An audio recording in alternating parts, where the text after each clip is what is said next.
اس حوالے سے different states ہیں وہ اپنے پرپوزل دیے جا رہی ہیں. امریکن نے کہا کہ نہیں, we want permanent members without veto. India is demanding veto for itself. ایک P4 کا ایک الائنس بھی ہے اس حوالے سے جا کے.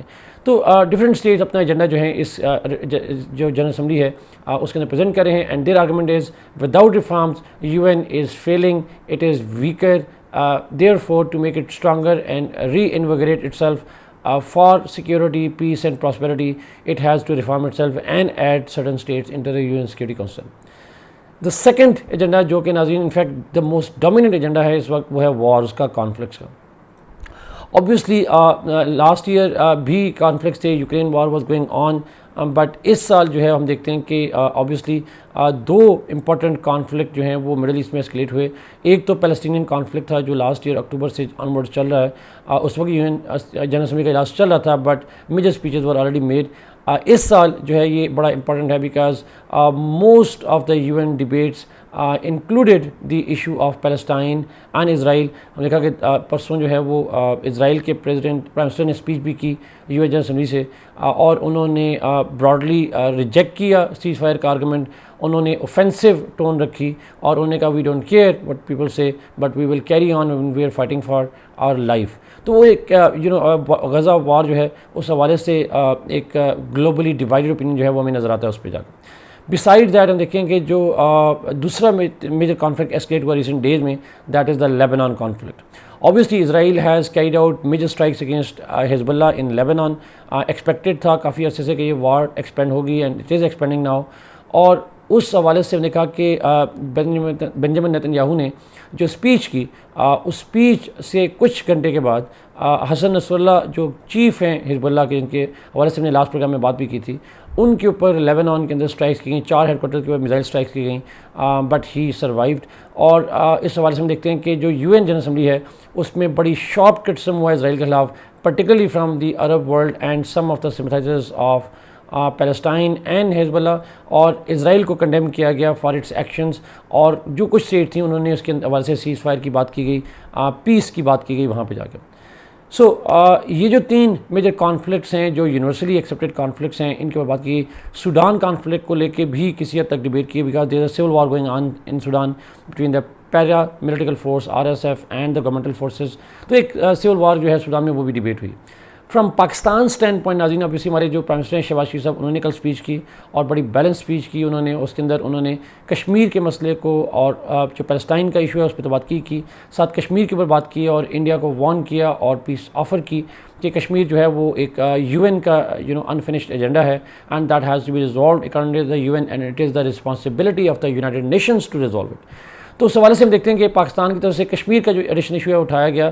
آلدو کشمیر کے اوپر موسٹلی لیڈرز بات نہیں کرتے, ہسٹوریکلی ٹرکش پریزیڈنٹ بات کرتے تھے, but this time he did not mention Kashmir at all. تو ایک پاکستان کے حوالے سے کشمیر کا جو ایشو ہے that has become Pakistan's issue rather than a global issue in international forums.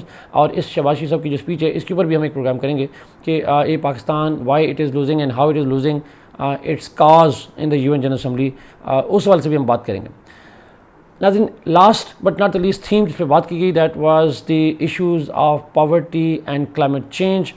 دنیا کو جو اکنامک مسائل کا سامنا ہے, جو ہیلتھ کے مسائل کا سامنا ہے, اور اسی کے سے جو کلائمیٹ چینج کے مسائل کا سامنا ہے, ان ایشوز پہ بات کی گئی. اور اس میں موسٹلی جو اسٹیٹس تھیں جنہوں نے بات کی that were Asian, African and Latin American states, جن کا یہ پرابلم ہے کلائمیٹ چینج, جن کا یہ پرابلم ہے پاورٹی اینڈ ان امپلائمنٹ کا, اس حوالے سے بھی اس پہ اسپیچز کی گئیں. اور UN کو ریمائنڈ کروایا گیا کہ اس کا جو ایجنڈا ہے besides dealing with wars and conflicts, it's agenda is also to help states fight diseases, help state fight climate change and other kind of threats to human security. سو ناظرین, اگر میں ان تمام جو اسپیچز ہیں, ڈیولپمنٹس ہیں, اس کو assess کروں اور اس کے بارے میں اپنا اوپینین دوں, تو ناظرین یہ کلیئرلی انڈیکیٹ کرتا ہے کہ جو UN جنرل اسمبلی ہے اور یونائٹڈ نیشنز ان جنرل ہے, اٹ از شارپلی ڈیوائڈیڈ. اور نہ صرف ڈیوائڈیڈ ہے, پولرائزیشن تو ایک بیوٹی ہے ڈیموکریٹک پروسیس کی, لیکن میں اگر UN کے جو جنرل اسمبلی کے پریزیڈنٹ ہیں, سلووینیا کے جو ریپرزنٹیٹیو ہیں, ان کی اسپیچ کروں تو ان کا ورڈ تھا the environment was like poisonous.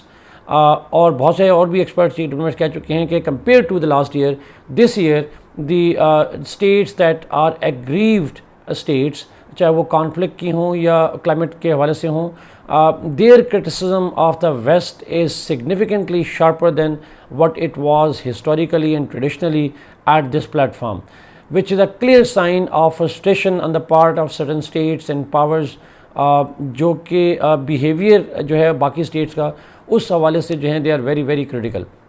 اور اس کی بنیادی وجہ ناظرین obvious سی بات ہے, یہ بائیلیٹرل کرٹیسم نہیں ہے, یہ criticism is also directed at the U N functioning. ہم نے دیکھا کہ پچھلے 2 سال سے 10 ہو گئے, یوکرین وار چل رہی ہے, there is no end in sight and U N has largely been missing on the scene. Palestine conflict کو لے کے U N has miserably failed. ہم جانتے ہیں کہ اسرائیلی وار میں despite the fact that majority of the United Nation General Assembly has passed resolutions for peace and ceasefire, but Israel has defied them all. obviously بات ہے, and that is under area جس کی ہم بات کر سکتے ہیں کہ جو کس طریقے سے سیکورٹی کونسل جو ہے وہ ہینڈی کیپڈ ہے at the hands of global powers, چاہے یوکرین ہو یا پیلسٹائن کا کانفلکٹ ہو. Majority of the U N is on the side of Ukrainians and the Palestinians, but چاہے ادھر سے رشینز ہو ادھر سے امریکنز ہوں, they have largely bulldozed the majority's wish against the spirit of democracy at the U N Security Council. So this is one of the reasons why frustration against the UN General Assembly and United Nations members is significantly growing, چاہے وہ آپ اس side پہ ہوں یا اس side پہ ہوں. This is very very important one. Besides that ہم دیکھا کہ اس فورم کے اوپر اس سال ہسٹوریکلی ڈومیننٹ تھیم کرتا رہا different kind of socio economic issues, اور خاص کر کلائمیٹ چینج. اس سال climate is not on the top of agenda, which clearly shows that wars have engulfed not only the financial resources of the world, but it has also diverted the political capital of the world, and therefore it will be difficult for the states to deal with the existential threat that comes from the climate factors. So war جو ہیں وہ ایک historical sense میں global community کو ہمیشہ سے distract کرتی رہی ہیں, اور nothing has change on that front as well at this point of time. So ہم نے کہا کہ اسی موقع پہ ہم نے یو ایس کی طرف سے چاہے یوکرین ہو یا اسرائیل ہو اس کے لیے again major military aid announcement دیکھی بائیڈن کی طرف سے یوکرین کے لیے بھی اور اسرائیل کے لیے بھی. بٹ کیا وہ اتنی ہی اماؤنٹ کلائمیٹ چینج کو کاؤنٹر کرنے کے لیے اسپینڈ کرنے کے لیے تیار ہیں ان developing states? It is less likely to happen. So in that context ناظرین اگر ہم کہا جائے تو U N general assembly is failing, there is no doubt about it. Why it is failing, obviously ہم وائی کے اوپر بات تو نہ کریں, لیکن انڈیکیٹرز کی بات کریں تو اگر آپ اس سال کا یو این جنرل اسمبلی کا ایجنڈا دیکھیں, اس کے اندر ہونے والی اسپیچز دیکھیں, that clearly shows the world is fractured, the world polity is divided, it is polarized on multiple fault lines, and the UN General Assembly, which was supposed to bridge those fault lines, which was supposed to heal those wounds, is actually aggravating the kind of grievances of the states that are aggrieved states because of these issues. Thank you so much Nazreen for watching this program. Kindly like this video, share it and subscribe this channel. Allah Hafiz.